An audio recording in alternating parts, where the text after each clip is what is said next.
ये धंपू दिया.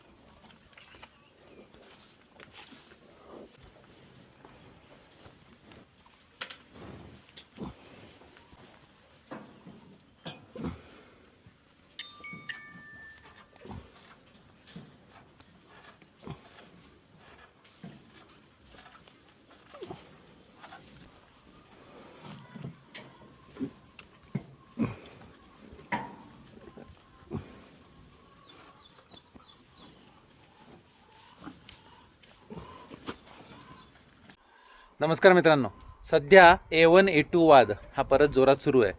A2 दुधाचं A2 म्हणून मार्केटिंग करण्यावर बंदी घालण्याचा प्रयत्न चालू आहे. आता हे A1 A2 नक्की काय आहे आणि तुमच्या आमच्यासाठी ह्यानी काय फरक पडतो आहे हे सगळं जाणून घ्यायला पाहिजे, हो की नाही.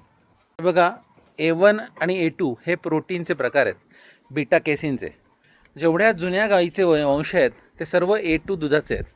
भारतातल्या बहुतांश वाशिंडेवाल्या गाई आणि म्हशीसुद्धा A2 दूध देतात.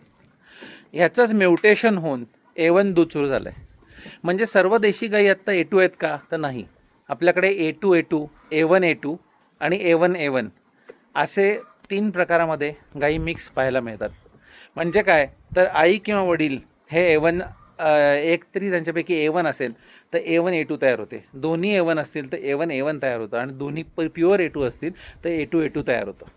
पण या A2नी नक्की होतं तरी काय, हे लक्षात घ्या की A1 बीटा केसिन जेव्हा आपल्याकडे पचवलं जातं तेव्हा BCM7 नावाचं पेप्टाईड तयार होतं. आता BCM7 काय करतं, तर ह्याचं काही संशोधनामध्ये असं लक्षात आलं आहे की याने टाईप 1 डायबिटीसचं प्रमाण वाढू शकतं किंवा इंटेस्टिनल प्रॉब्लेम्स, पचनाचे आजार अशा प्रकारचे होऊ शकतात. हे पचायला अवघड होऊ शकतं. पण हे सर्रास प्रत्येकाला सत्य आहे का? तर नाही. एवढ्या जास्त स्टडीज ह्याचे झालेले नाही आहेत. आता ह्याचा अर्थ A2 सगळ्यांनाच मस्त पचतं का? तर तेही नाही, कारण त्याचेही खूप स्टडी आपल्या हातात नाही आहेत. तर आपण काय करायचं, तर आपण बाजारातलं दूध पिऊन बघायचं आणि देशी गाईचं दूध पिऊन बघायचं आणि कुठलं दूध प्यायल्यानंतर आपल्याला ब्लोटिंग होतं आहे, म्हणजे करपट ढेकरा किंवा पचनास त्रास किंवा फ्लॅटुलन्स म्हणजे पाजायला होतं आहे, हे सगळं पाहिलं तर आपल्याला 2 निष्कर्ष समजतील. ते म्हणजे एक तर आपण लॅक्टोज इंटॉलरंट आहोत किंवा आपल्याला A2 बीटा केसिन A1पेक्षा जास्त चांगलं पचवता येतं आहे. तर लॅक्टोज इंटॉलरन्स म्हणजे काय, तर दूध अजिबातच पचवता न येणं. तर मी तसा नाही आहे, पण मला स्वतःला A2 मिल्क हे लवकर पचवता येतं A1पेक्षा आणि त्याचा त्रास सगळ्यात कमी होतो. त्यामुळे मी स्वतः A2 मिल्क फेवर करतो. अजून काय, तर देशी गाईचं दूध हे प्रचंड गोड आणि छान असतं. तुम्ही डोळे बंद करून जर देशी गाईचं दूध आणि कुठल्याही विदेशी मिक्स हायब्रिड गाईचं दूध पिऊन पाहिलं तर तुम्हाला 2 मिनटात लक्षात येईल की कुठलं दूध देशी गाईचं आहे. आणि हे लक्षात घ्या, माझ्या गोठ्यातल्या गाईंना अख्ख्या वर्षभर कुठलाही डॉक्टर लागत नाही. आमच्याकडे बाळंतपणामध्ये पिल्लू अडकलं तरच डॉक्टर लागतो.